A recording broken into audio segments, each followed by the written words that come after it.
Hello and welcome to another virtual video tour. Today we are in the province of Buriram. We are at the site of Prasat in Muang, not far from Prasat in Panamrung. Okay, this sanctuary was built around the same time as Panamrung in the 10th and I believe 12th or 13th century. Okay, and once again, as is typical with Khmer architecture, we've got a laterite base and we've got sandstone structure on top. Looks like the wall surrounding the temple is also made from laterite, and you can see the excellent Khmer craftsmanship here. The stonework, the lintels. Okay. Very beautiful. Floral work here. It looks like a deva or religious being depicted in that lintel. Again, you can see the excellent workmanship here, just how well these stone blocks fit together. Pillars in the windows, reminiscent of those from Prasat Hidden Pimai. Okay.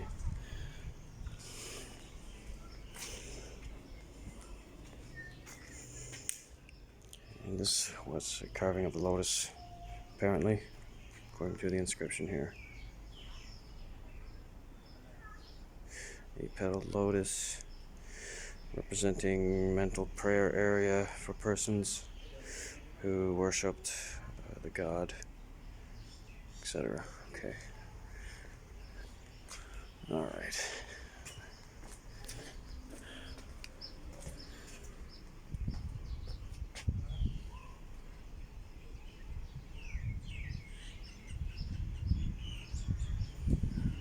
Okay, look here to the interior of the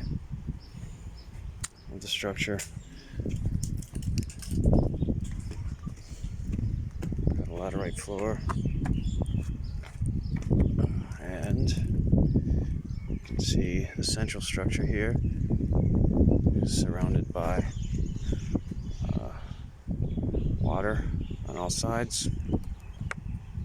Once again, water. And a lot of religious significance to the Khmer's. Ponds. Let's see what this says about the ponds. There are 4 L-shaped ponds that surround the gallery. It was inline perhaps, with steps of laterite leading to the bottom. The edge of each pond was carved with the bodies of Naga with 5 heads, I guess, at each corner. These ponds have been used for the religious ceremonies. Okay.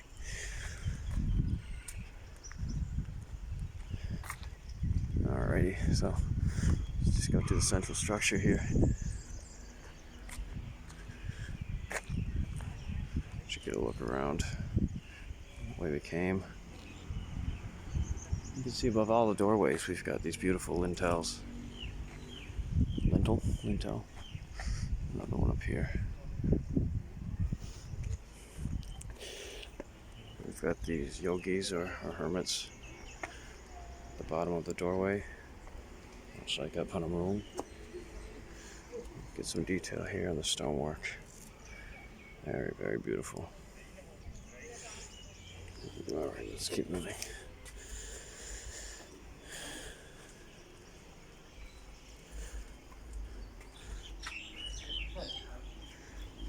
Alright. Got some buildings here of red brick construction. You can imagine they were probably built at a different period than the main sandstone structures.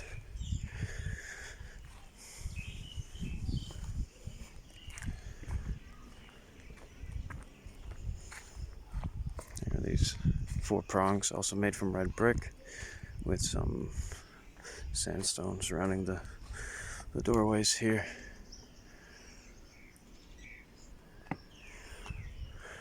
Just get a look inside.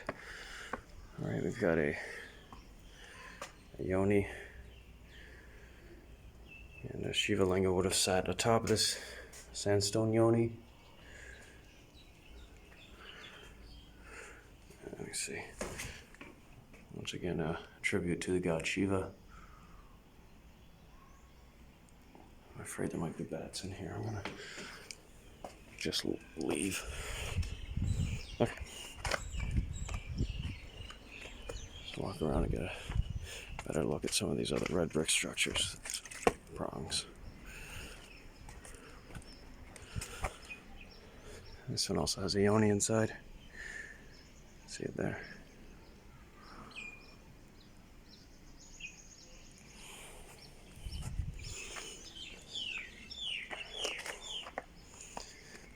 Alright. Now what do we have here? The top of 5 brick towers was carved from sandstone in the shape of a lotus bud.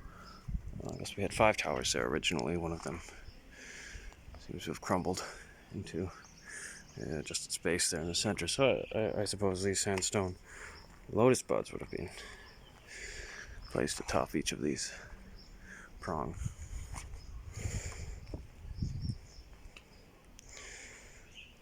Alright, just keep walking.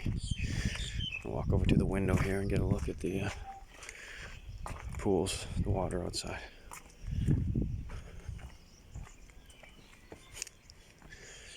Here, you can see the pools, but you can't really see the water. Alright, a bit more red brick construction here on top of laterite base.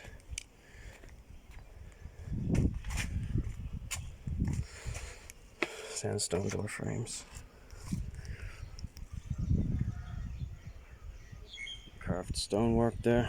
I'll try not to hurt myself. Okay.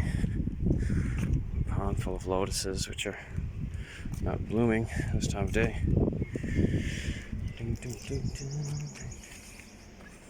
Look from the back here. Beautiful.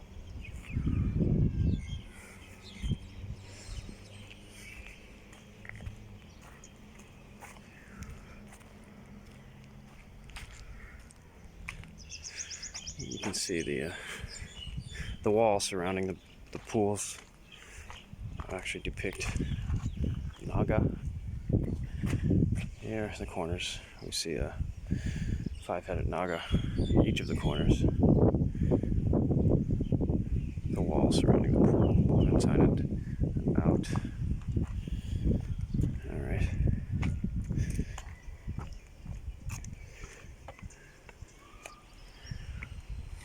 See again how all the doorways have been lined up, and typical of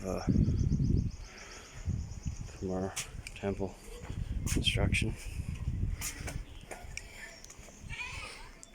Just want to see what's on the other side here.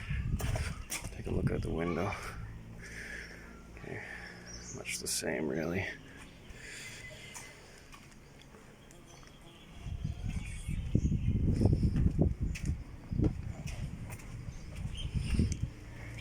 I can imagine that it would have been quite a feat to reconstruct this, fit all these blocks back together. Of course, the majority of them would have been lying on the ground before this building was reconstructed.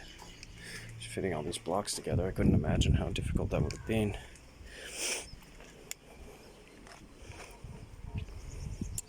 Probably not as difficult as building the temple in the first place, with primitive tools, primitive, of course, by today's standards. Alright, let's just walk around the outside here. I really love these pools, these ponds. Very cool.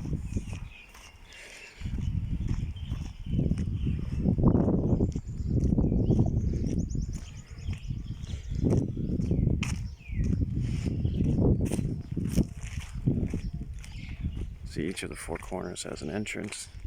I'm sorry, each of the 4 sides of the structure, there's an entrance, doors that are aligned.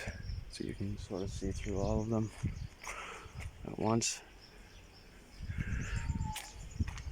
And they all look toward the central section of this structure. Those 5 ruined red brick prongs, which, if I'm not mistaken, were the older structures here. So I think perhaps most of the sandstone structures that we've seen were built sometime after the 5 prongs in the middle.